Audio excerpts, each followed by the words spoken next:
আসসালামু আলাইকুম। সাম্প্রতিক জিকের কিছু টপিক চাই, যে টপিকগুলো থেকে আমার পরীক্ষায় কমন আসবেই। কোন টপিক ভাইয়া? যাদের টার্গেট ঢাকা বিশ্ববিদ্যালয়ের সামনে পরীক্ষা, আমার কিছু সাম্প্রতিক টপিক বলে দেন, একটা সুপার সাজেশন দিয়ে দেন, আমি পড়ে নিব, কমন পড়বে। দ্বিতীয়ত, যাদের টার্গেট অন্যান্য বিশ্ববিদ্যালয়, নার্সিং হোক, জাবি হোক, রাবি হোক, চবি হোক, গুচ্ছ হোক, আমাকে কিছু টপিক বলে দেন, সাম্প্রতিক দিকের সাজেশনটা দিয়ে দেন। যাদের টার্গেট মেডিকেল, সামনে মেডিকেল ম্যাট পরীক্ষা, যাদের টার্গেট বিসিএস শিক্ষক নিবন্ধন অথবা 11 থেকে 20তম গ্রেডের চাকরি, সাম্প্রতিক দিকের কিছু টপিক চাই, কিছু প্রসঙ্গ চাই, যেগুলো থেকে প্রশ্ন কমন আসবে। সেই জন্যই আজকের এই লাইভটা সবাই করতে হবে। সর্বপ্রথম এই লাইভটা করার জন্য 3টা কাজ করতে হবে। ডান, এইগুলো রিসার্চ করতে সময় লেগেছে আমার। সো আমি চাই সবাই মিলে ক্লাসটা জমে উঠুক। একটা রিয়েক্ট দিয়ে নিজের আইডিতে শেয়ার করে রাখতে হবে, যাতে পরীক্ষার আগে আরেকবার এখান থেকে দেখলে কমন পড়ে। আর বন্ধুদেরকে মেনশন করতে হবে সবাই। 1-2 মিনিট সময় মাঝখানে সবাই একটু আমাকে হেল্প করুন, আমি যাতে এই সাজেশনটা সবাইকে দিয়ে দিই। এগুলো পড়লে ইনশাল্লাহ, আমি কিন্তু এখানে লিখছি যে কমন পড়তেই হবে এগুলো থেকে, এবং কমন পড়তে বাধ্য এই টপিকগুলো থেকে, এর বাইরে কোনো প্রশ্ন আসবে না ইনশাল্লাহ। সো আমিও সবার মতো করে একটু শেয়ার করে দিচ্ছি। সবাই একটা রিয়েক্ট দিয়ে বন্ধুদেরকে মেনশন করতে থাকো। আজকের আলটিমেট সাজেশনটা আমাদের, আজকে কিন্তু ফ্রি ক্লাস শেষ। আগামীকাল থেকে আমাদের 200 টাকার যে সাম্প্রতিকের পেইড কোর্সটা, সেইখানে আমাদের ক্লাস শুরু হয়ে যাবে। আগামীকাল আমাদের প্রথম ক্লাস শুরু হয়ে যাবে ইনশাল্লাহ। সাম্প্রতিক জিকের 200 টাকায় সকল সাম্প্রতিক জিকের ক্লাস, এক্সাম, সাজেশন, পরীক্ষা সবকিছু থাকবে ওই কোর্সটাতে। সো আজকে আমাদের লাস্ট একটা সাজেশন দিয়ে দিই, দেখি তোমাদের এই টপিকগুলো তোমরা নিয়ে নাও, খাতায় নোট করে নিবা অবশ্যই, যাতে কমন পড়ে ইনশাল্লাহ। সবাই একটু রিয়েক্ট দিয়ে ফ্রেন্ডদেরকে মেনশন করতে থাকো, আমিও একটু রিয়েক্ট দিয়ে ফ্রেন্ডদেরকে মেনশন করতে থাকি। সো ওকে ওকে ওকে, আজকে সর্বোচ্চ শেয়ার তোমাদের দরকার, বা আপনাদের আজকে সর্বোচ্চ শেয়ার দরকার। কাদের এই সাজেশনটা কাজে লাগবে একটু আমরা দেখি, সবাই একটু দেখি।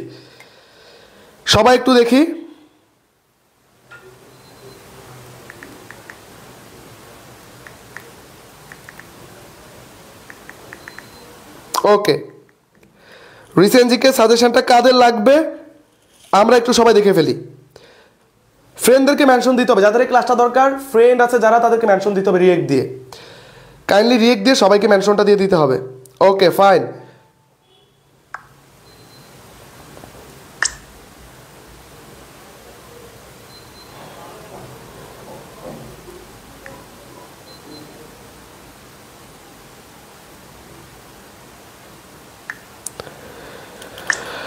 ওকে,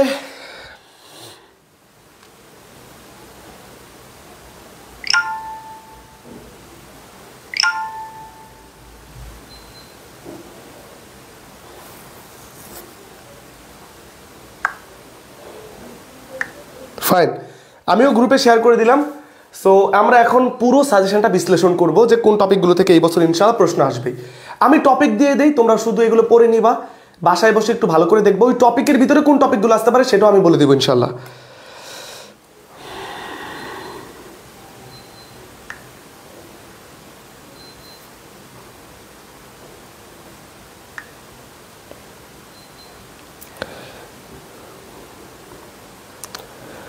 ওকে, আমাকে জাস্ট 1টা মিনিট সময় দিতে হবে, একটু গড়বড় হয়েছে, 1টা মিনিট শুধু সময় দিতে হবে।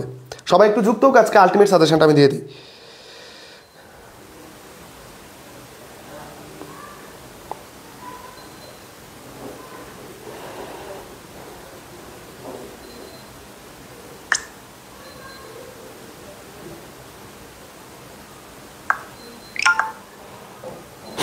ফাইন। ওকে, বিসমিল্লাহির রহমানির রহিম। আশা করি যা যা পড়াবো, যা যা বলে দিব, এগুলো থেকে যাতে প্রশ্ন কমন পড়ে। আমার শিক্ষার্থীরা যারা এতটুকু সময় এখানে এসে ব্যয় করবে, যদি কোনো সময়টা কাজে না লাগলো তাহলে তো পুরাই লস। সো সেটা যাতে না হয় আমরা সেই চেষ্টাই করবো ইনশাল্লাহ। একটু শর্ট সময় দিব, কারণ ভিডিওটা ইউটিউবে যাবে, যারা ইউটিউবে দেখছেন একটু টেনে টেনে মূল জায়গায় চলে গিয়ে আপনি দেখবেন। ওকে,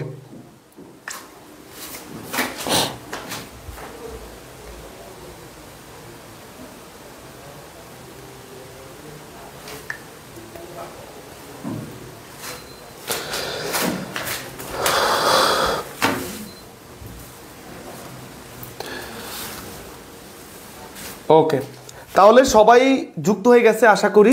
একটু বাকি ফ্রেন্ডদেরকে মেনশন দিতে হবে। আর যারা এখনো এই কাজটা করো নাই, মাস্ট এটা একটু করে দিলেই হয়, আর যাতে বারবার বলতে না হয়। এই কাজটা যারা করো নাই এটা একটু করে দিলেই হয়। কাজটা কি? ভালো কাজ, খারাপ কাজ না, ভালো কাজ। এই @ লিখে HIGHLIGHT লিখে দাও, ছোট হাতের H একসাথে মিলিয়ে লিখে দাও কমেন্টে। ওকে, আর খাতা কলম নিয়ে বসো, এটা লিখে একটা রিয়েক্ট দিয়ে খাতা কলম নিয়ে বসো। ফাইন। ওকে, তো প্রথমেই আমরা আলোচনা করব, আমাদের একদম শুরু থেকে আলোচনা করব যে কোন টপিকের কোন কোন জায়গা থেকে আসতে পারে, শুধু খাতায় লিখতে হবে। এখন এগুলো পড়ানোর দায়িত্ব কার? পুরো টপিকগুলো ধরে ধরে পড়ানোর দায়িত্ব কার সেটা আমি পরে বলছি। প্রথমত হচ্ছে জুলাই আগস্ট গণঅভ্যুত্থান। এই গণঅভ্যুত্থান নিয়ে টুকটাক আমরা প্রায় সবাই অনেক কিছুই জানি। জুলাই আগস্ট গণঅভ্যুত্থান নিয়ে আমরা অনেক কিছুই জানি। যেমন এই জুলাই আগস্ট গণঅভ্যুত্থানের কিছু ডেট রয়েছে, কবে কোন জিনিসগুলো ঘোষণা করা হয়েছে, এখানে কারা শহীদ হয়েছে, এই জুলাই আগস্ট গণঅভ্যুত্থানের ফলে কোন সংগঠন সৃষ্টি হয়েছে, সেই সংগঠনের প্রধান কারা আছে, এই কয়েকটা বিষয়। তারপর এই জুলাই আগস্ট গণঅভ্যুত্থানে কিছু জেনারেশনের কথা আমরা জানতে পারি। জেনারেশন জেড, জেনারেশন আলফা বা বর্তমান জেনারেশন বিটাও কিন্তু এসেছে, যাদের জন্ম 2025-এর 1 জানুয়ারি থেকে 2039 সাল, তারা কিন্তু আমার জেনারেশন বিটা। ওই জেনারেশনদের কি কাজ ছিল? এই জুলাই গণঅভ্যুত্থানের কিছু আসপেক্ট রয়েছে, কিছু শব্দ রয়েছে, যেমন যেমন ফ্যাসিস্ট শব্দটা কোন জায়গা থেকে আসলো, এরকম কিছু কিছু শব্দ রয়েছে। তো এই গণঅভ্যুত্থানের যে আসপেক্ট, যেই চাহিদা বা এই গণঅভ্যুত্থানের যে ফলাফলগুলো রয়েছে, সেই ফলাফলগুলো কি কি বিষয়, সেগুলো থেকে প্রশ্ন আসতে পারে। তাই জুলাই গণঅভ্যুত্থানকে আমরা অবশ্যই মাথায় রাখবো। বা জুলাই গণঅভ্যুত্থানের উপর কেন্দ্র করে কোনো ভাস্কর্য কি নির্মিত হয়েছে কিনা, কোনো বিশ্ববিদ্যালয়কে কোনো ভাস্কর্য হয়েছে কিনা, বা যারা শহীদ হলেন তাদের শিক্ষাগত পরিচয় কি, তারা কোথায় কি, মানে এই বিষয়গুলো একটু জানতে হবে। আমি কিন্তু জাস্ট রিমাইন্ড করছি, সামনে এই পৃষ্ঠার পরে কিন্তু আরেকটা পৃষ্ঠাও রয়েছে যেখানে কিন্তু বাকি টপিকগুলো রয়েছে গুরুত্বপূর্ণ। তো এই টপিকগুলো পরীক্ষা আসতে পারে, এই টপিকগুলোকে আমাদের মাথায় রাখতে হবে জুলাই আগস্ট গণঅভ্যুত্থানের ক্ষেত্রে। এখানে কোনো টপিককে যদি আমি গুরুত্ব কম দিই, প্রত্যেক বছর অনেক শিক্ষার্থী প্রচলিত সহজ তথ্য পড়ে যায়, বলে এগুলো পড়বা, কিন্তু দেখা যায় যে ওই টপিকের কোর অংশ থেকে প্রশ্ন আসে, গভীর থেকে প্রশ্ন আসে।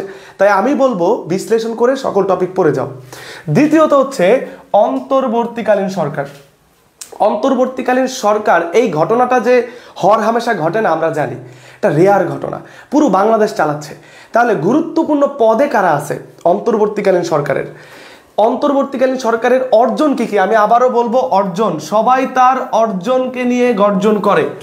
অন্তর্বর্তীকালীন সরকারের কোনো কি অর্জন আছে, কোনো বড় প্রজেক্ট আছে, সেটা জানতে হবে। অন্তর্বর্তীকালীন সরকারের মধ্যে নারী উপদেষ্টা কারা রয়েছে, বা প্রধান উপদেষ্টা কারা রয়েছে, কে কোন মন্ত্রণালয়ের দায়িত্ব রয়েছে, এই অন্তর্বর্তীকালীন সরকার কবে গঠন হয়েছে, কবে এই অন্তর্বর্তীকালীন সরকার গঠিত হয়েছে, এটাও জানতে হবে।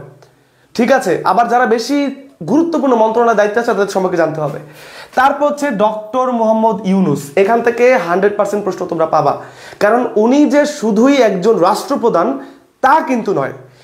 ডক্টর মোহাম্মদ ইউনূস এবং অন্তর্বর্তীকালীন সরকারের সাথে এই আসপেক্ট জানবা। ওনার নোবেল উনি কবে পেয়েছেন, ওনার গ্রামীণ ব্যাংক কবে প্রতিষ্ঠিত হয়েছে, উনি কি কি বই লিখেছেন, কয়েকটা বই, কেউ যদি 2-3টা বইয়ের নাম জানো একটু কমেন্ট করে জানাও। উনি কি কি পুরস্কার পেয়েছেন একটু কমেন্ট করে জানাও। ওনার কোনো ফাউন্ডেশন আছে কিনা, বা বিশ্ব ইতিহাসে তিনি এমন কোনো পুরস্কার পেয়েছেন কিনা যেটা বাংলাদেশ থেকে আগে কেউ পায়নি। আমেরিকায় কি কি পুরস্কার পেয়েছেন, বা উনি যে 3-0 তত্ত্বটা দিলেন, সেটা যে তিনি দিলেন কোথায় গিয়ে, প্যারিস অলিম্পিকে দিলেন, তিনি COP29 গিয়ে কি কথা বললেন, এইটা উনি কোথায় কার কার সাথে বৈঠক করলেন, এই ব্যাপারটা, ওনার গুরুত্বপূর্ণ কোনো চিন্তা, গুরুত্বপূর্ণ কোনো সিদ্ধান্ত, গুরুত্বপূর্ণ কিছু প্রজেক্ট, এই বিষয়গুলোকে প্রায়োরিটি দিয়ে পড়তে হবে, খুব খুঁটিয়ে পড়তে হবে, যাতে করে এখান থেকে কোনো প্রশ্ন যাতে মিস না হয়। এটা হচ্ছে 100% ধরে রাখো যে টপিক তোমরা পাবা। বিশেষ করে ওনার বই, ওনার বক্তব্য, তারপর হচ্ছে ওনার যে জীবনী, ওনার যে গ্রামীণ ব্যাংকের সাথে যে ওনার পথ চলা, বর্তমান অর্জন, এই বিষয়গুলোকে মাথায় রাখতে হবে। ঠিক আছে, তারপর সংবিধানের, দেখো বর্তমানের একটা বিষয় মাথায় রাখতে হবে, সংবিধান সংস্কার আর সংবিধান সংশোধন কিন্তু এক না। কেন বর্তমানে সংবিধান সংস্কার করা হচ্ছে? কারণ অন্তর্বর্তীকালীন সরকারের যে কয়জন ব্যক্তিকে দায়িত্ব দেওয়া হয়েছে সংবিধানের ব্যাপারে, তারা বলেছে সংবিধানের 2/3 এমন অবস্থায় আছে যেটা সংশোধন করার সুযোগ নেই, সংশোধন করতে গেলে অনেক ঝামেলা হবে, তাই এটাকে সংস্কার করতে হবে। সংবিধান সংস্কার কিন্তু একটা বড় ম্যাক্রো লেভেলের চিন্তা, একটা ব্যষ্টিক চিন্তা। এখানে অনেক কিছু বাদ চলে যাবে, নতুন কিছু অ্যাড হবে। ঠিক আছে, অনেক সংশোধনীর অনেক তথ্যগুলো বাদ যাবে, অনেক ধারা আসবে, অনেক বিষয় কিন্তু আছে। সো সেই জায়গা থেকে এই সংস্কার কমিশন কত তারিখ গঠন করা হয়েছে, সংস্কার কমিশনের সদস্যকে সংস্কার বিষয়ে কোনো ধরনের সিদ্ধান্ত কি আসে কিনা, যে যার যার পরীক্ষার আগে যদি আসে সেটা মাথায় রাখতে হবে। আর সংবিধানের যে পঞ্চদশ সংশোধনী এটা নিয়ে আলোচিত হচ্ছে, এটা আমাদের মাথায় রাখতে হবে। তো 72-এর সংবিধান নিয়ে যেহেতু এই অন্তর্বর্তীকালীন সরকার মোটামুটি এটাকে অ্যাকসেপ্ট অত নাই, তো এটার ভিতর থেকে আগে যে অনুচ্ছেদ আসতো, কমিটিকে সংবিধানের তোমার অস্থায়ী সংবিধানের আদেশ করছে, জারি করছে শেখ মুজিবুর রহমান, এগুলো এখন না আসার সম্ভাবনাটাই সবচেয়ে বেশি। তাই আমাদের মাথায় রাখতে হবে এরকম একটা গুরুত্বপূর্ণ টপিক সংবিধান, যেখান থেকে আমরা চোখ বন্ধ করে আগে বলতে পারতাম একটা প্রশ্ন এই জায়গা থেকে আসবে, বাট এখন কিন্তু বলতে হচ্ছে সংবিধান সংস্কার থেকে প্রশ্ন আসবে।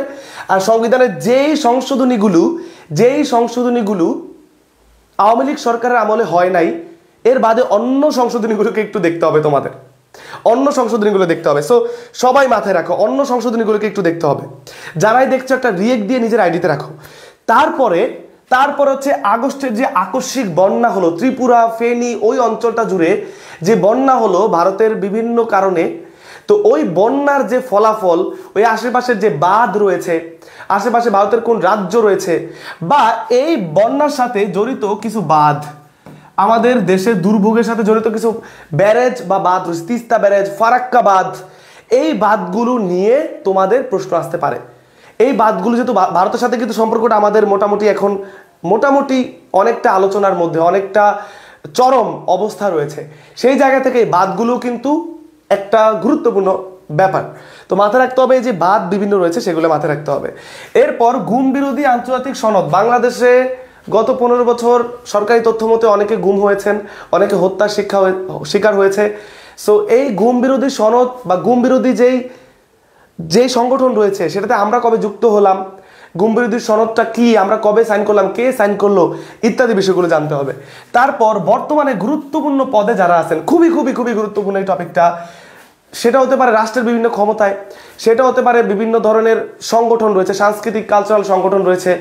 যেমন আমরা কয়েকটা কথা বলতে পারি, যেমন বাংলা একাডেমির মহাপরিচালককে, বাংলা একাডেমির সভাপতিকে, তারপর এরকম করে অ্যাটর্নি জেনারেল কে আছে, বর্তমান পুলিশ প্রধানকে, সেনাবাহিনীর প্রধান কে আছেন, ইত্যাদিকে শুরু করে দেশের বিভিন্ন পদে যারা আছেন সেগুলোকে একটু ভালো করে মাথায় রাখতে হবে।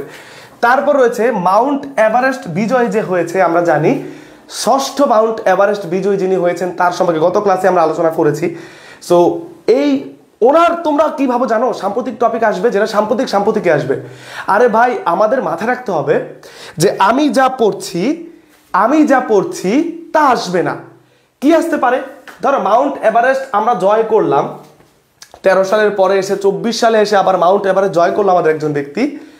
তো প্রশ্ন ওনার সম্পর্কে না এসে মাউন্ট এভারেস্টের আগের তথ্য থেকে আসতে পারে, পরীক্ষা আসতে পারে সর্বপ্রথম কে মাউন্ট এভারেস্ট বাংলাদেশকে জয় করেছেন, প্রথম নারী কে করেছেন।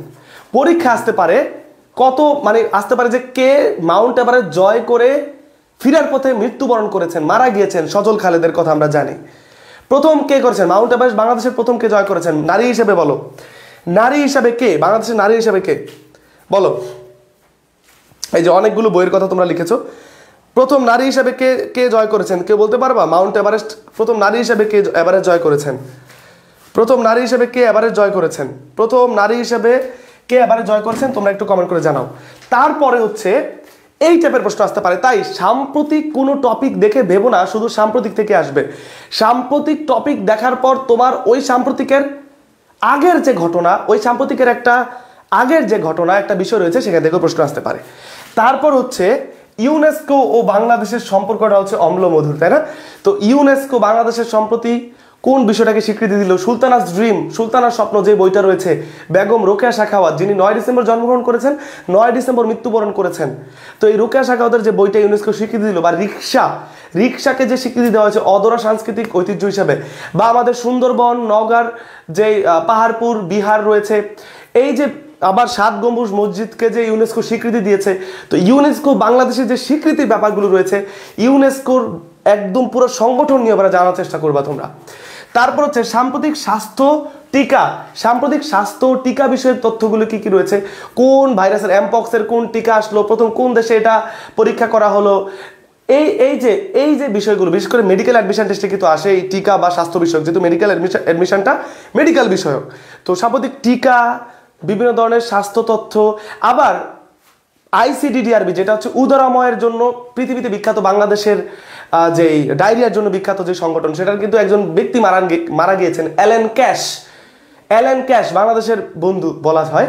তো ওই অ্যালেন ক্যাশ যে মারা গিয়েছেন, তাহলে এটাও তো স্বাস্থ্য বিষয়ক একটা বিষয়ের সাথে জড়িত, তাহলে আইসিডিডিআরবির পূর্ণরূপ কি এটা চলে আসতে পারে, সম্প্রতি যিনি মারা গিয়েছেন তার সম্পর্কে চলে আসতে পারে।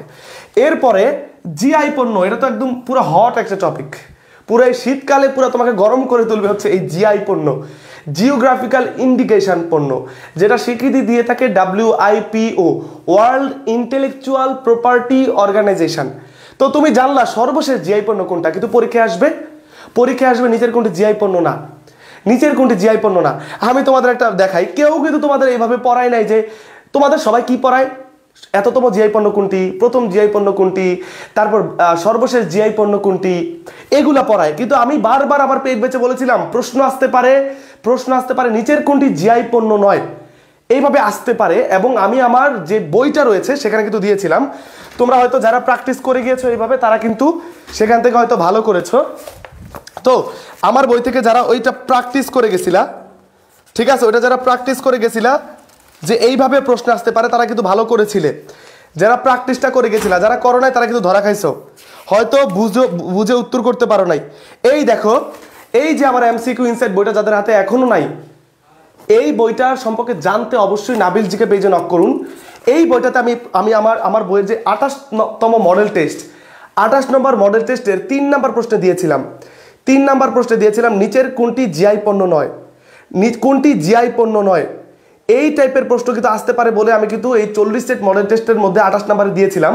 সেখানে কিন্তু দেখো নিচের কোনটি জিআই পণ্য নয়, তোমরা একটু উত্তর করে দাও তো 3 নম্বর প্রশ্নে, দেখি কে পারো। নিচের কোনটি জিআই পণ্য নয়, 3 নম্বর প্রশ্ন, নিচের কোনটি জিআই পণ্য নয়, 3 নম্বর প্রশ্ন উত্তরটা দেখি কে করতে পারো। কত উত্তর হবে, ক, খ, গ, ঘ, কোনটা হবে? সো এইভাবেও কিন্তু আমাদের প্র্যাকটিস করা দরকার। তো জিআই পণ্য থেকে প্রশ্ন আসতে পারে, সর্বশেষটা না এসে আসতে পারে প্রথম জিআই পণ্য কোনটি, দ্বিতীয় জিআই পণ্য কোনটি, সর্বশেষ জিআই পণ্য কোনটি, বা এততম বলতে পারে জিআই পণ্য কোনটি। জিআই পণ্য স্বীকৃতি দেয় কোন সংস্থা, বাংলাদেশ প্রথম জিআই পণ্য স্বীকৃতি পায় কত সালে, কোনটি জিআই পণ্য নয়। তো এই যে বলেছিলাম কোনটি জিআই পণ্য নয়, এই টাইপে পড়িয়েছিলাম, এটা কিন্তু এসেছে বিউপিতে, তোমরা তো দেখছো অবশ্যই। এইভাবে কিন্তু আমাদের প্র্যাকটিস করে যাওয়া উচিত। কেউ কি উত্তর করেছো কোনটি জিআই পণ্য নয়, কেউ কি উত্তর করেছো? হ্যাঁ, বি দিচ্ছ কারা? ওকে ফাইন, তাহলে তোমরা জিআই পণ্যটা ভালো করে পড়বা। এরপরে বাশার আল আসাদের পতন, ভাই তোমরা বাশার আল আসাদের পতন শুনেই তোমরা বা আপনারা কি করবেন, এই বাশার আল আসাদ নিয়ে পড়ে যাবেন, ওনার পিতাকে নিয়ে পড়ে যাবেন, ওনার পিতা কতদিন ক্ষমতা ছিলেন, উনি কতদিন ক্ষমতা ছিলেন, ওনার পতন কবে হয়েছে, ওনার পার্টির নাম কি, বাথ পার্টি, ওনাকে পতন ঘটাইছে কোন সংগঠন, বা এই সিরিয়ার সাথে জড়িত টুকটাক তথ্য পড়া হবে। কিন্তু প্রশ্ন চলে আসবে কোন জায়গা থেকে, প্রশ্ন চলে আসবে আরব বসন্ত থেকে বা আরব স্প্রিং থেকে, যেটা তিউনিসিয়ায় শুরু হয়েছিল। তিউনিসিয়ায় শুরু হয়ে লিবিয়া থেকে শুরু করে ইয়েমেন থেকে শুরু করে অন্যান্য দেশের স্বৈরশাসকরা পালাতে বাধ্য হয়েছে। তো সেখান থেকে সিরিয়া কিন্তু এই বাশার আল আসাদ কিন্তু আন্তর্জাতিক মদদে কিন্তু টিকে ছিল এতদিন পরে এসে, সেই বাশার আল আসাদকে নিয়ে যখন সেই 2010 সালে আন্দোলন হয়েছিল, সেইখান থেকে টিকে এসে 2024 সালে তার পতন হয়েছে। তাই চলে আসতে পারে যে আরব বসন্ত শুরু হয়েছে কত সালে, বা আরব বসন্তের ফলে ইয়েমেন থেকে কে সরকার পতন গঠন করেছে, আরব বসন্তের ফলে কে নিজের গায়ে আগুন দিয়ে মারা গিয়েছিলেন, আরব স্প্রিং থেকে প্রশ্ন আসতে পারে আরব বসন্ত শুরু হয়েছে কত তারিখে। তাই বাশার আল আসাদের এই টপিকটা তো পড়বা, এর পাশাপাশি আরব বসন্ত পড়তে হবে। এরপরে মিয়ানমার যে বর্তমান সংকটের কথা আমরা বলছি, অতি রিসেন্ট মিয়ানমারের আমাদের দেশের পাশে মংডু সীমান্ত হয়ে মিয়ানমারের যে রাখাইন রাজ্যটি রয়েছে সেটি স্বাধীন হয়ে যাচ্ছে, আলাদা দেশ হয়ে যাচ্ছে, এইটা নিয়ে কিন্তু আলোচনা হচ্ছে। নতুন করে রোহিঙ্গারা বাংলাদেশে প্রবেশ করতে পারে, এটা নিয়ে একটা অনেক চিন্তা আছে। তো এই মিয়ানমারের জান্তা সরকার থেকে শুরু করে মিয়ানমারের এই রাখাইন রাজ্য, আরাকান রাজ্য ইত্যাদি যে টপিকগুলো আছে, এইটা ভালো করে পড়তে হবে। অথবা রোহিঙ্গা ইস্যুটা সম্পর্কে একটু ভালো করে পড়তে হবে। রোহিঙ্গা ইস্যুর জন্য কোফি আনান কমিশন হয়েছিল, এগুলো একটু ভালো করে পড়তে হবে। তারপরে জাতিসংঘের যে সর্বশেষ অধিবেশন হয়েছে, সেই অধিবেশনের এ টু জেড জাতিসংঘ থেকে আগের টপিক সাম্প্রতিক টপিক মিলে তো একটা দুটা প্রশ্ন আসবে সকল বিশ্ববিদ্যালয়ে। সেক্ষেত্রে সর্বশেষ অধিবেশনে ডক্টর মোহাম্মদ ইউনূস কবে ভাষণ দিয়েছেন, কার কার সাথে মিটিং করেছেন, তারপর হচ্ছে ফিলিস্তিনের সেখানে কি ভূমিকা ছিল ইত্যাদি, কে সভাপতি ছিলেন ওই তোমার এই অধিবেশনের মধ্যে, ইত্যাদি বিষয়গুলা মাথায় রাখতে হবে। বাংলাদেশ জাতিসংঘের কততম সদস্য, কত সালে আমরা সদস্যপদ লাভ করেছি, ঠিক আছে, ইত্যাদি বিষয়গুলা মাথায় রাখতে হবে, বাংলাদেশ জাতিসংঘ সম্পর্ক। তারপর হচ্ছে নদ নদী নিয়ে কিন্তু সাম্প্রতিক এগুলা কিন্তু আমরা অনেকেই জানি না। নদ নদী টপিকটা থেকে কিন্তু প্রত্যেক বছর একটা দুটো প্রশ্ন আসবেই, মাস্ট মাথায় রাখতে হবে, সেটা যে কোনো বিশ্ববিদ্যালয়। তো নদ নদী টপিক নিয়ে তো সাম্প্রতিক প্রশ্ন আসবেই। বর্তমান নদ নদী কয়টি, দীর্ঘতম নদী, ক্ষুদ্রতম নদী, বৃহত্তম নদী, গভীরতম নদী, কোন নদীর আন্তঃসীমান্ত নদী, ইত্যাদি বিষয়গুলো নিয়ে কিন্তু জানতে হবে, ইত্যাদি বিষয়গুলো নিয়ে কিন্তু জানতে হবে মাস্ট। তারপর হচ্ছে সম্মেলন 2024, এগুলো আমি খুবই সুন্দর করে আমার এই পেইড ব্যাচে পড়াবো, কারণ এই সকল তথ্য তুমি কিন্তু গুছায় পাবা না। আবার তোমার এই পড়লা কিন্তু তোমাকে পরীক্ষা নিল না। আমি এই প্রত্যেকটা টপিকের উপর ক্লাস কিন্তু আমি নিব, আবার প্রত্যেকটা টপিকের উপর একটা করে এক্সামও হবে। তাহলে তোমার কিন্তু ক্লাস এক্সাম একটা গুরুত্বপূর্ণ এগুলো থেকে আরো শর্ট সাজেশন পেয়ে যাবা মাত্র 200 টাকায়। কয় টাকায়? 200 টাকায়। 200 টাকা দিয়ে তো কি বলবো, বলা নাই কিছু, কত খরচ করে ফেলো, তাই না? তো আরো কিছু টপিক তোমাদেরকে দেখাই। তো সম্মেলনগুলো কোন হয়েছে, ব্রিক্স সম্মেলন 2024 সালে কোথায় হয়েছে, FAO সম্মেলন কোথায় হয়েছে, WHO সম্মেলন কোথায় হয়েছে, এই 2024 সালের ILO সম্মেলন কোথায় হয়েছে, কপ সম্মেলন কোথায় হয়েছে, কমনওয়েলথ সম্মেলন কোথায় হয়েছে 2024 সালে, কোনটা ইম্পর্টেন্ট কোনটা নন ইম্পর্টেন্ট এটা ধরতে পারাই হচ্ছে তোমাদের সবচেয়ে বড় চ্যালেঞ্জ। এগুলো এই সাম্প্রতিক ব্যাচে পড়ানো হবে। এরপরে পরবর্তী 25 সাল বা 26 সালে ওই সংগঠনগুলো সম্মেলন কোন দেশে হবে, কোনগুলো ইম্পর্টেন্ট সেটা খুঁজে বের করতে হবে, কারণ সম্মেলন হবে অনেকগুলো সংগঠনের, সব তো আমাদের মুখস্থ করা সম্ভব না, তাই এই সাজেশনটা রাখতে হবে। এরপর হচ্ছে বিভিন্ন সংস্থার সর্বশেষ সদস্য, আমাদের 2 নম্বর লেকচারে এই কোর্সের আমরা কিন্তু পড়াবো ইনশাল্লাহ। তো এটা 4 তারিখ থেকে, এখানে পুরো ডিটেলস দেওয়া আছে। তো 4 তারিখ থেকে ক্লাস শুরু। তো কোন সংস্থার সর্বশেষ সদস্য কারা হয়েছে, কেন এটা ইম্পর্টেন্ট, কেন কোন সংস্থাটা কেন তোমার একটা প্রশ্ন করবে, টিচাররা তো এমনি আন্দাজে একটা প্রশ্ন করে দেয় না, সেটার সাথে বর্তমান কোনো সাম্প্রতিক ইস্যুর সাথে কোনো রিলেটেড কোনো ব্যাপার আছে কিনা, ওই দেশটা আলোচিত কিনা কোনো বিশেষ বিষয়ের কারণে। তো এই বিষয়গুলো মাথায় রেখে তোমরা এটা পড়বা। এরপর মার্কিন যে নির্বাচন বা যুক্তরাষ্ট্র চায়না থেকে একটা প্রশ্ন আসবে, ইসরায়েল লেবানন সিরিয়া এগুলো থেকে প্রশ্ন আসে, ইসরায়েল ফিলিস্তিন থেকে একটা প্রশ্ন আসবে, রাশিয়া ইউক্রেন থেকে, এই জায়গাগুলো থেকে যেগুলো সবসময় আলোচিত থাকে বিভিন্ন প্রেক্ষাপটে, তাদের থেকে কিন্তু প্রশ্ন আসবে। এরপর আমরা এই বিষয়গুলোকে অবশ্যই যেভাবে বললাম প্রায়োরিটি দিয়ে পড়তে হবে। আর আগামীকাল থেকে আমাদের একদম টপিক ভিত্তিক ক্লাস শুরু হয়ে যাবে ইনশাল্লাহ। এই কোর্সের মধ্যে মাত্র 10টা ক্লাসে আমরা সব কভার করে ফেলবো, প্রত্যেক ক্লাসের পর একটা করে এক্সাম, 2টা থাকবে মডেল টেস্ট পুরো পূর্ণাঙ্গ। তারপর এটা কিন্তু ঢাবি পরীক্ষাকে টার্গেট করে, মেডিকেল পরীক্ষাকে টার্গেট করে করা, কিংবা যাদের টার্গেট BCS, সামনে শিক্ষক নিবন্ধন, নার্সিং, জিকে, রাবি, চবি, গুচ্ছ সবার জন্য এইটা মাত্র আমরা প্রথম ধরো 10 দিনের মাঝখানে একবার এগুলো কভার করে ফেলবো। এরপর যে কোনো পরীক্ষার আগে যখন সাম্প্রতিক আরো জমে যাবে কিছু, তখন একটা একটা করে ক্লাস রাখবো তোমাদের জন্য। আচ্ছা, তাহলে এটা আশা করি সবার ডান, সবার ডান। এরপরে আমাদের যে টপিকগুলো আছে, আমাদের কিন্তু আরো কিছু টপিক আছে, সো এই টপিকগুলো আমাদের অবশ্যই মাথায় রাখতে হবে। সবার আগেরটাকে সবার স্ক্রিনশট নেওয়া হয়েছে, এগুলো পেজ ব্যাচে দিয়ে দিব বা এগুলো বিস্তারিত পড়াবো ইনশাল্লাহ। এরপর মধ্যপ্রাচ্য সংকটটা এই বছর খুবই হাইলাইটেড। মধ্যপ্রাচ্যের যে সংকটটা বর্তমানে হচ্ছে, এই মধ্যপ্রাচ্য সংকটের কারণে কিছু বিখ্যাত সংগঠনে কিছু বিখ্যাত ব্যক্তি মারা গিয়েছেন। এক দেশ অপর দেশের উপর মিসাইল অ্যাটাক করছে, ড্রোন অ্যাটাক করছে, স্থল মাইন পুঁতে রাখছে, বিভিন্ন দেশের মাঝখানে যুদ্ধ হবে হবে অবস্থা, একটা মানে একটা চলমান একটা সংকট বিরাজ করছে। এই মধ্যপ্রাচ্যের যে সংকট, মধ্যপ্রাচ্যের যে বিভিন্ন ঘটনাগুলো, এগুলো খুব ভালো করে পড়তে হবে। এগুলো একটা বিচ্ছিন্ন ঘটনা, বিভিন্ন জায়গা থেকে কালেক্ট করে করে করে এনে পড়তে হবে। তারপর ফিলিস্তিনি ইসরায়েল সংকটের একদম আদ্যপান্ত A to Z, সমুদ্র হিমাচল সবটাই আমাদের জানতে হবে। ফিলিস্তিন সংকট একদম ফিলিস্তিন ভূমিতে সেই 1948-এর যে 14ই মে ইসরায়েল রাষ্ট্র সৃষ্টি হলো, এখান থেকে শুরু করে আরব ইসরায়েল যুদ্ধ থেকে শুরু করে এখানে বিভিন্ন গুরুত্বপূর্ণ ব্যক্তি যারা আসে, মিশরে আনোয়ার সাদাত, ইয়াসির আরাফাত থেকে শুরু করে তাদের পরিচয় থেকে শুরু করে এই ফিলিস্তিন ইসরায়েল যুদ্ধ যে দ্বিতীয় পর্যায়ে শুরু হয়েছে লাস্ট, আমরা এখানে A to Z আমাদের মোটামুটি আইডিয়া নিয়ে তারপর পরীক্ষা হলে যেতে হবে। না হলে যে কোনো একটা প্রশ্ন আসলে হয়তো আমাদের চেনা টপিক কিন্তু আমরা ভুল করে বসে থাকবো। এরপরে 2024-25-এর বাজেটের ব্যাপারটা আসলে ইম্পর্টেন্ট।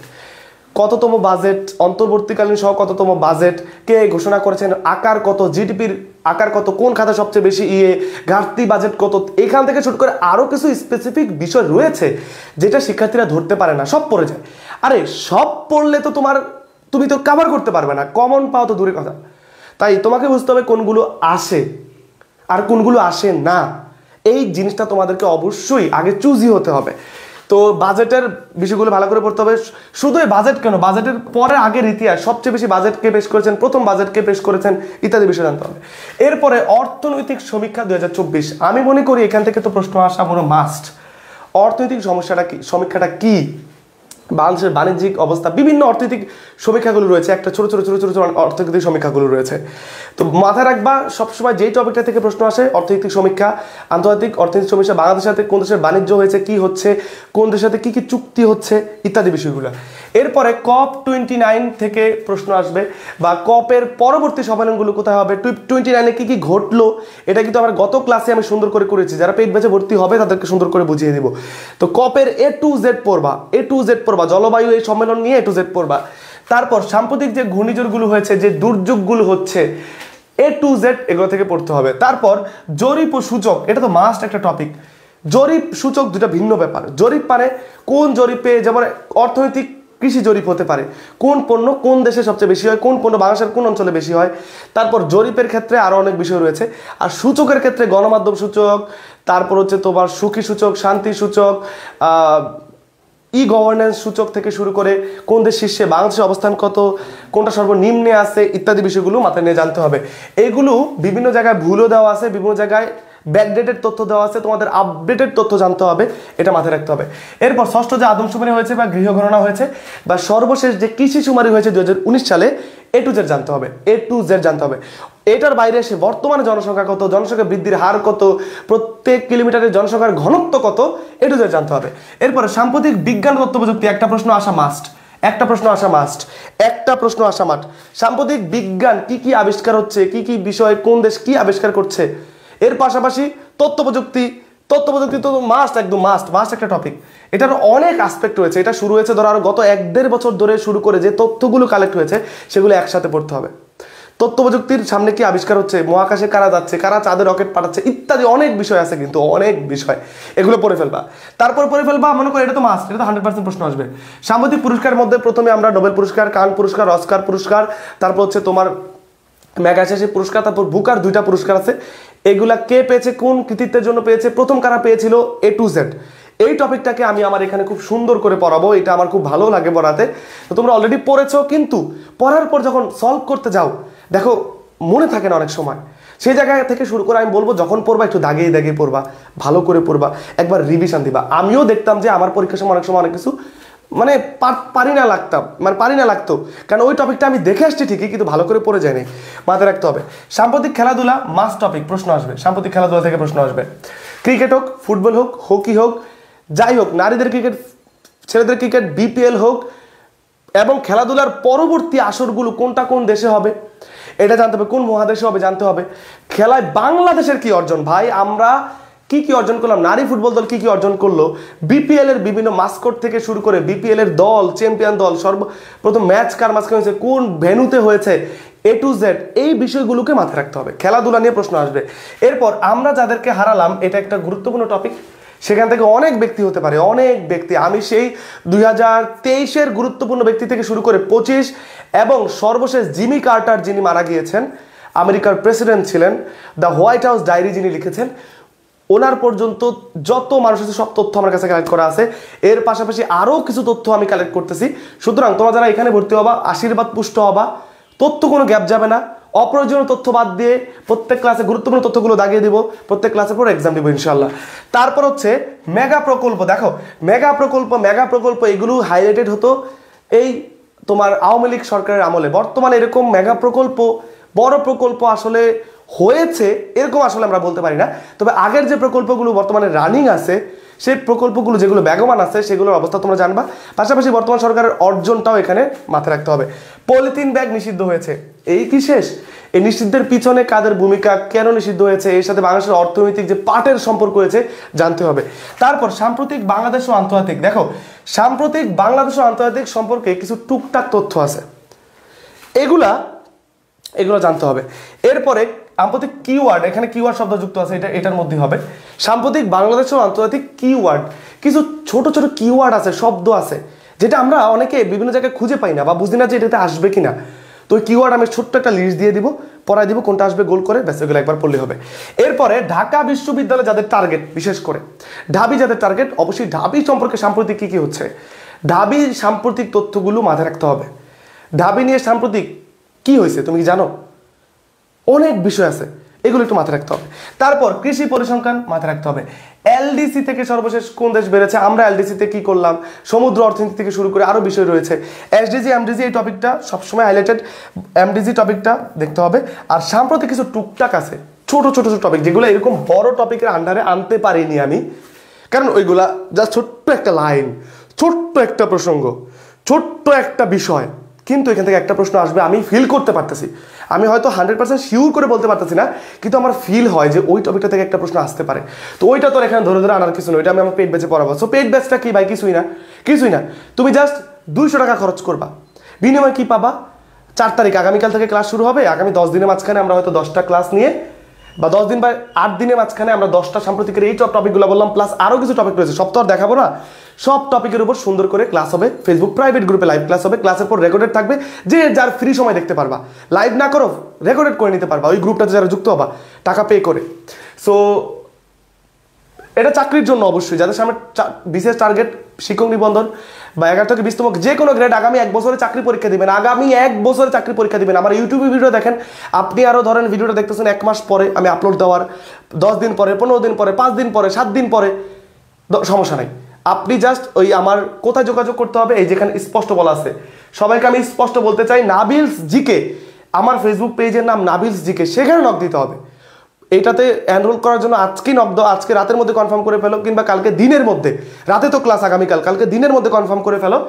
তো এটা থেকে তো চাকরি অ্যাডমিশন দুইটার জন্য, ক্লাস 10, এক্সাম 10, মডেল টেস্ট 2টা, সাজেশন সিক্রেট থাকবে, এটা হচ্ছে ব্যাপার। এখন যাদের ভাই সিরিয়াসলি বাংলাদেশ ও আন্তর্জাতিক জিকেতে সমস্যা আছে, কোর্স করছো, অফলাইনে পড়ছো, অনলাইনে পড়ছো, কিন্তু কিছু বুঝো নাই, বা এই মুহূর্তে দিশেহারা, তোমার দরকার কি? ক্লাস, প্রত্যেকটা টপিকের ক্লাস। তোমার দরকার এক্সাম প্রত্যেকটা টপিকে, যে আমার এখন যেহেতু সময় আছে, আমার দরকার ক্লাস, আমার লাইভ ক্লাস দরকার নেই, আমি ক্লাস দরকার, আমি প্রতিদিন 2টা করে ক্লাস করবো, মানে কোনো শিক্ষক তোমার 2টা করে লাইভ ক্লাস নেবে না। আমার সম্প্রতি হয়ে যাওয়া পেইড ব্যাচে সুন্দর করে বাংলাদেশ জিকে, আন্তর্জাতিক জিকে প্রত্যেকটার এক্সাম সুন্দর করে গ্রুপে সাজানো আছে। এই রেকর্ডেড বান্ডেলটা কিনতে জাস্ট নাবিলস জিকে পেজে নক দিতে হবে। তাহলে যারা সাম্প্রতিক কিনতে চাও, নাবিলস জিকে পেজে এখনই ক্লাসের পর নক দিয়ে বলো যে আমি সাম্প্রতিক জিকে কোর্সে এনরোল হতে চাই, আমি রেকর্ডেড বাংলাদেশ ও আন্তর্জাতিক জিকে কোর্সে এনরোল হতে চাই, 2টা মিলে অ্যাড হলে আরেকটু ডিসকাউন্ট পাওয়া যাবে। সো জাস্ট এখনই পেজে নক দিতে হবে। সো এই টপিকগুলো ভালো করে পড়তে হবে। সো যারা এতক্ষণ দেখছিলে, যদি মনে হয় যে তোমাদের জন্য এগুলো খুব কার্যকর হলো, একটা রিয়েক্ট দিয়ে একটু ভিডিওটা নিচে টাইমলাইনে শেয়ার করে দাও, একটু কাইন্ডলি একটা রিয়েক্ট দিয়ে শেয়ার করে দাও। আর যারা ইউটিউব থেকে দেখছিলে, ইউটিউব চ্যানেলটা সাবস্ক্রাইব করে দিতে পারো, ফেসবুক থেকে দেখলে ফলো করে দিতে পারো। যারা ইউটিউবে আসো, আমার ফেসবুক পেজ নাবিল জিকেতে চলে আসলে তুমি এখানে সকল ক্লাস লাইভ পাবা। সো এতটুকুই। এখন পড়ার দায়িত্ব তোমার ভাই, একজন শিক্ষক তোমাকে জাস্ট পথ দেখিয়ে দিবে। আমি জাস্ট তোমাদের বলতে চাই একটু গুরুত্ব দিয়ে পড়ো। তোমার যদি সমস্যা হয় যে ভাই পড়তে পারতেছি না, আপনার উপর নির্ভর করতে চাই, আপনি যেহেতু সিক্রেট সাজেশন দিবেন, ক্লাস করাবেন, এক্সাম নেবেন, ব্যাস মাত্র 200 যেহেতু টাকা, এইটাতে আর কেউ কার্পণ্য করো না। আজকে বা কালকে দিনের প্রথম দিকে যারা ভর্তি হবা, যারা প্রথম টাকা পাঠাবা, তাদের প্রথম অ্যাড করা হবে, ঠিক আছে? এটাই। ওকে, সো আজকে হোয়াটসঅ্যাপে না ভাই, তোমাদের বারবার বলি পেজে নক দাও, পেজে নক দাও, পেজে নক দাও, নাবিলস জিকে পেজে নক দাও, নাবিলস জিকে পেজে নক দাও। এই কথাটা কতবার বলবো? আর যারা এমসিকিউ ইনসাইট বইটা সম্পর্কে একজন জানতে চেয়েছে, ওনার হচ্ছে সাদিক আহমেদ, উনি জানতে চেয়েছে এমসিকিউ ইনসাইট বইটা, এটা নিয়ে আমি অনেক কথা বলেছি অলরেডি। সে এমসিকিউ ইনসাইট বইটাতে 40 সেট মডেল টেস্ট আছে, যে কোনো চাকরি পরীক্ষা, যে কোনো অ্যাডমিশন, কিসের জন্য এখানে বলা আছে, এই যে কিসের জন্য এটা কাজে লাগবে, পুরো বলা আছে কিসের জন্য কাজে লাগবে। তো এই বইটা তাদের হাতে থাকবে। এখানে 40 সেট মডেল টেস্ট আছে, মডেল টেস্ট সবারই লাগে, প্রত্যেকটা মডেল টেস্টে 30টা করে প্রশ্ন, বাংলাদেশ আন্তর্জাতিক সাম্প্রতিক আইসিটি মিলিয়ে মডেল টেস্টের জন্য এই বইটা। বাংলাদেশ আন্তর্জাতিক জিকের সবাই চায় যে আমরা শুধু এমসিকিউ সলভ করব, প্রত্যেক চ্যাপ্টার ধরে ধরে, শুধু বাংলা ভাষণ, ইংলিশ ভাষণ, এমসিকিউ যারা সলভ করতে চায়, প্রত্যেকটা টপিক ধরে ধরে, অধ্যায় ধরে ধরে, এই যে অধ্যায় ভিত্তিক এমসিকিউ, আমি জাস্ট সূচিপত্রটা দেখাই। বাংলাদেশ জিকের এই সকল টপিকের উপর ধরে ধরে এমসিকিউ, আন্তর্জাতিক জিকের প্রত্যেক অধ্যায় ধরে ধরে এমসিকিউ, শুধু এমসিকিউ সলভ করবো। এমসিকিউ সলভ করে নিজেকে যাচাই করাই তো যথেষ্ট নয়, অনলাইনে এক্সাম দেওয়া যাবে। প্রত্যেকটা চ্যাপ্টারের উপর 1টা করে 2টা করে এক্সাম আছে, অনলাইন এক্সাম, এরকম বই বাজারে আছে কিনা আমি জানি না, এর আগে কখনো দেখেছো কিনা। জাস্ট জাস্ট বইয়ের প্রত্যেক চ্যাপ্টারের শেষে এই যে একটা করে কিউআর স্ক্যান আছে, এইটা স্ক্যান করলেই অনলাইনে চলে যাবে। অনলাইনে একদম কোনো অ্যাপ লাগবে না, ঘরে বসে এক্সাম দেওয়া যাবে, নিজেকে যাচাই করা যাবে আমি যা যা পড়লাম তা কি পারি কিনা, যা যা পড়লাম তা কি পারি কিনা, এক্সাম দিতে পারবা। এক্সাম, মডেল টেস্ট, আবার বিগত সালের বিসিএস প্রশ্ন, শিক্ষক নিবন্ধনের প্রশ্ন, ঢাবির প্রশ্ন, এই যে ঢাবির প্রশ্ন, ঢাবির পর হচ্ছে এই যে রাবির প্রশ্ন, চবির প্রশ্ন, 7 কলেজের প্রশ্ন, সব কিন্তু আছে। বিদেশের প্রশ্ন ব্যাংকের জন্য এমসিকিউ ইনসাইট বইটা। যারা বইটা অর্ডার করতে চাও নাবিল জিকে পেজে নাও। যারা সাম্প্রতিক জিকে করছে নাবিল জিকে পেজে। যারা চান যে হ্যাঁ বাংলাদেশ আন্তর্জাতিক জিকেটা রেকর্ডেড করে নিব, আমার দরকার ক্লাস আর এক্সাম, প্রতিদিন 2টা করে ফেলতে পারবা, গ্রুপে সুন্দর করে সাজানো আছে, তারাও নাবিল জিকে পেজে নক দিলে হবে। সো একজন লিখছে ভাইয়া না পড়ে চান্স পাওয়া যায় না, অবশ্যই না পড়ে চান্স পাওয়া যাবে, না পড়ে চান্স পাওয়া যাবে না কেন? যাবে তো, যাবে। আমি বলবো কিভাবে, আমি কি বলবো কিভাবে না পড়ে চান্স পাওয়া যাবে? জানাই দেই,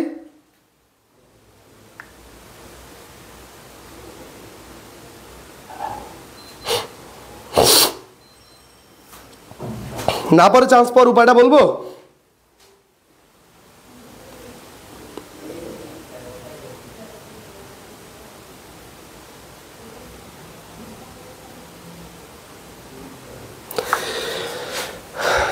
না পড়ে চান্স পাওয়ার উপায়, হ্যাঁ না পড়ে ঘুমাও, ঘুমাইয়া পরে ধরা খাবা, ধরা খাইয়া অসুস্থ হয়ে হাসপাতালে চান্স পাবা রোগী হিসেবে, ঠিক আছে? সো যাই হোক ভাই, তোমরা ভালো কথা বললাম যে তোমরা যদি এখন মনে করো যে হ্যাঁ রিস্ক নিব না, অনেক ভালো স্টুডেন্টস আছে প্রত্যেক বছর ভাবে যে আমি তো সব পড়ে ফেলছি, পারি, মনে থাকতেছে পরীক্ষা হলে গিয়ে যে যত বেশি শার্প সে তত বেশি ভালো করে। দেখো পড়ে যাওয়া, দেখে গিয়ে একটা আমার অপশন দেখলে মনে পড়বে পরে এরকম একটা, আরেক হচ্ছে শার্প। তোমাকে 1 সঠিক উত্তর করতে হবে, 2 দ্রুত সঠিক উত্তর করতে হবে, কারণ পরীক্ষা হলে কিন্তু সময় এত দ্রুত যায় ভাই, বিশ্বাস করো ভাই। আমি এই ঘটনাটা আগেও বলছি, যে পরীক্ষার হলে 1 ঘন্টা সময় না, জাস্ট একটু ঘড়িটার দিকে তাকাবা, তোমার দেখবে 2 মিনিট চলে গেছে, এত ফাস্ট সময় যায়। তো ফাস্ট সময়ে দ্রুত উত্তর করতে হলে তোমাকে আরেকটু প্রেসাইজ হতে হবে। আর সাম্প্রতিক জিকেটা থেকে যে কোনো বিশ্ববিদ্যালয়, ঢাবিতে বিশেষ করে 10টা 11টা 12টা প্রশ্ন আসতে পারে, 30টার মধ্যে যদি 10টা 12টা সাম্প্রতিক থেকে আসে, তা এটার গুরুত্ব অপরিসীম উদ্দীপকের, তাই না? সেই জন্য কিন্তু শুধু সাম্প্রতিক জিকের উপর আমার প্রত্যেক বছর কোর্স থাকে, সেখান থেকে ভালো করে। গত বছর মিফতা ঢাবিতে 35তম হয়েছে, ও কিন্তু আমার সাম্প্রতিক কোর্সে ছিল, এখান থেকে ভালো করেছে। অর্পণ 41তম হয়েছে, এরকম শুরু করে অনেক বিশ্ববিদ্যালয়ে নাম মুখস্থ নেয় আমার, ভালো করেছে, আমাকে নক দিয়েছে, ভাইয়া আপনার এই কোর্সে ছিলাম, কমন পড়ছে, সাহস পাইছি, দ্রুত উত্তর করতে পারছি, কনফিউজড হই নাই, ভালো করছি। আমার ফ্রেন্ডরা কনফিউজড হয়েছে। তা তুমি যেই হও, তাইলে মাত্র 200 টাকায় যেহেতু আমার সাথে কানেক্টেড থাকতে পারছো, এই সাজেশনটা পাচ্ছ, এখানে 1-2 মার্কও যদি বেশি বাড়ে, 1-2 মার্কের জন্য তোমার হয়তো চান্সটা হবে, 1-2 মার্কের জন্য সিরিয়ালটা আগাবে। তাই আমি বলবো সাম্প্রতিক জিকের বই কিংবা হচ্ছে শর্ট জিকের বাংলাদেশ আন্তর্জাতিক জিকের কোর্স, যেহেতু দাম অনেক কমেছে, এই রেকর্ডেড বান্ডেলের দাম অনেক কম, যাদের আর্থিক সমস্যা তারা আমাকে সত্য কথা জানাবা পেজে, আমি আরেকটু কম রাখবো, কোনো সমস্যা নাই, বাট যুক্ত হয়ে যাও, এতটুকুই। সো তোমরা পড়তে যাও, ভালো করো, তোমাদের সবচেয়ে বেশি কমন পাও, সবচেয়ে বেশি চান্স পাও, এটাই আমি চাইবো। আর 25-26 ব্যাচও সামনে, ক্লাস আমার চলমান আছে, সামনে আসবে, ভর্তি চলছে 25-26 ব্যাচের। এখানে কি 25-26 ব্যাচের কেউ আসো ভাই? যাদের পড়ার এখন দরকার, পড়তে চলে যাও, সাজেশন পেয়ে গেছো, এখন ব্যাচে ভর্তি হতে চাইলে জাস্ট নক দিয়ে ফেলো। আর যারা এখনো একটা শেয়ার করুন, একটা রিয়েক্ট দাওনি, কাইন্ডলি দিয়ে দিতে পারো। ওকে, আজকে শুধু সাজেশন ছিল, এতটুকুই, আজকে আর কিছু না। দেখা হবে আগামীকাল ক্লাসে। ভালো থেকো, সুস্থ থেকো। যারা ইউটিউব চ্যানেল থেকে দেখছো বা ফেসবুক থেকেও দেখছো, তোমরা চাও যে ভাইয়ের আগের ক্লাসগুলো দেখি, ফ্রি ক্লাসগুলো, আগের টেকনিকগুলো, সকল ভিডিও ডাউনলোড করে দেখতে চাই, সিম্পলি চলে যাবা আমার ইউটিউব চ্যানেলে। ইউটিউব চ্যানেলের নাম কি অনেকেই জানো না ভাই রে ভাই। ইউটিউবে যাবা, ওয়াইটি, ইউটিউবে চলে গেলে কিন্তু, আচ্ছা এর শর্টকাট, তাই না? youtube.com কি হবে না? ওরে বাপরে, কপি কন্ট্রোল ভি দিলে আসে না রে,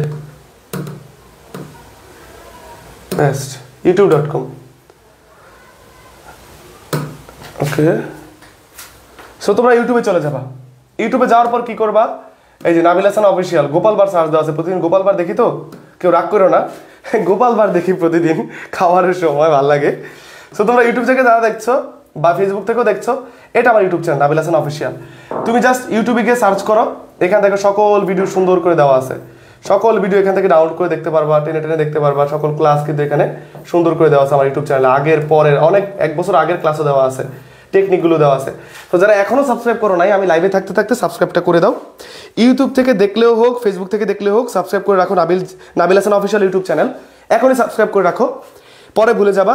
আর যারা ফেসবুক থেকে দেখো না, ইউটিউব থেকে দেখছো, তারা আমার ফেসবুক পেজ, যে কোনো কিছু অর্ডার করতে কিনতে আমার ফেসবুক পেজ নাবিল জিকেতে মেসেজ দাও, নাবিল জিকে,